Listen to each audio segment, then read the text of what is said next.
I have done thousands of book cleanups in my professional time, and one thing I can say for certain is that QuickBooks Online is not easy to use as it seems at first. One wrong button pushed, one wrong transaction created, and your books are on their way to become a complete mess.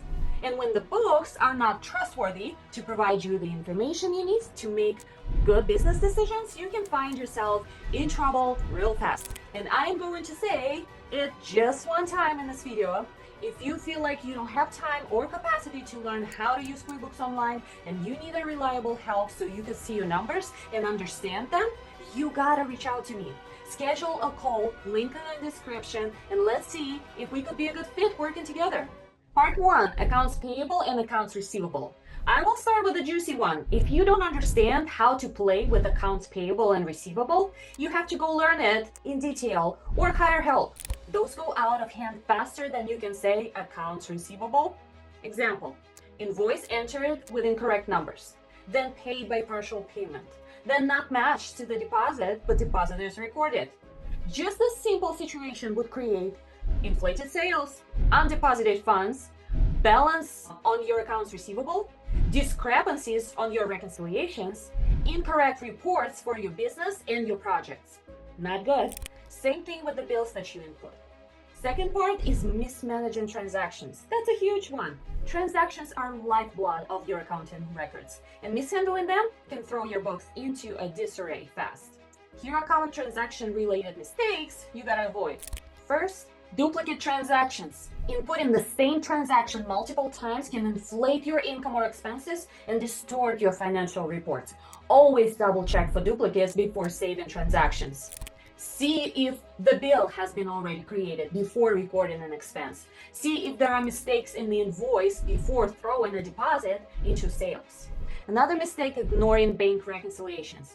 If you don't reconcile your bank accounts regularly, you will have a lot of discrepancies between your QuickBooks Online records and your actual bank balances. And when you finish reconciliations, make sure there's nothing that is left hanging.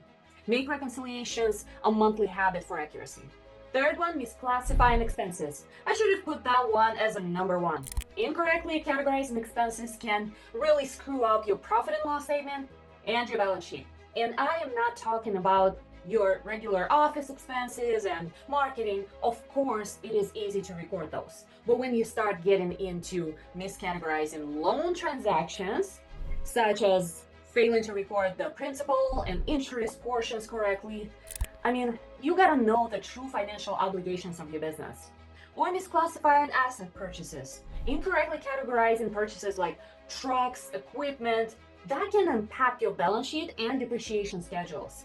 And if you are in spec home building business, that is a whole other animal. At this point, we're not even playing with profit and loss anymore. Much of it is recorded to the balance sheet. We're growing your assets.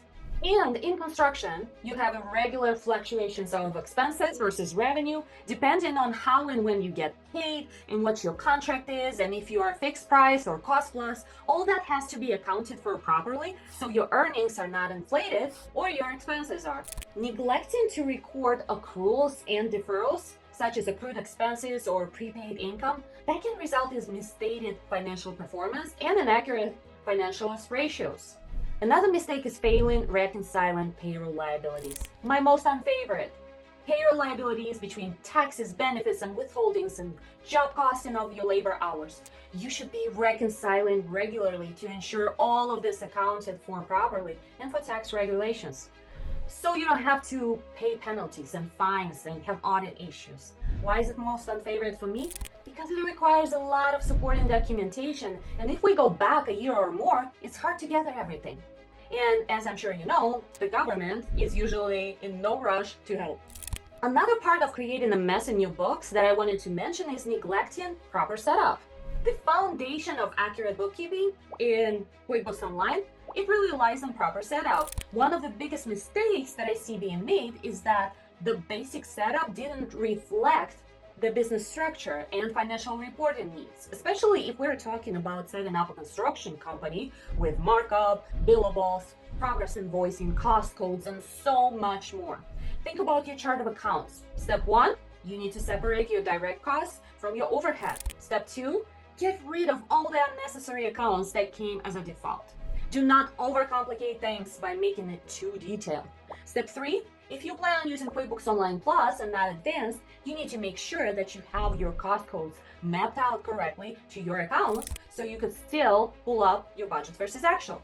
Another mistake with the setup is not fixing the settings that will help you operate the functions of QuickBooks Online. If you go into Accounts and Settings feature, you would be able to set up a lot of helpful things like exact expense and invoicing features, your markup, and projects used. If you want to know more about the setup of QuickBooks Online for construction companies, I recently did a video tutorial on that, so check it out. Let's talk about pitfalls of utilizing the projects feature. Mixing up projects and customers. I mean, customer is a customer, but you can have multiple projects that you do for one customer. The mistake I see is when transactions are entered instead of using projects, they're under customers. Only the customer name is used. So then if you go into projects and you try to pull up the reports, you won't see the info you entered. You will be missing from the reports. And if you have been doing it for months and months as the project is moving along, there is no way to fix that. So be careful. Be diligent in categorizing income and expenses related to each project to obtain your accurate reports into project profitability. I saw a lot of cases where income and expenses have been categorized completely to different projects. In the end, you fall to the level of your systems. So make sure you have the right processes in place for you and your team to follow, especially when it comes to your financials and your QuickBooks Online. So these mistakes could be avoided really fast. See you on the other side.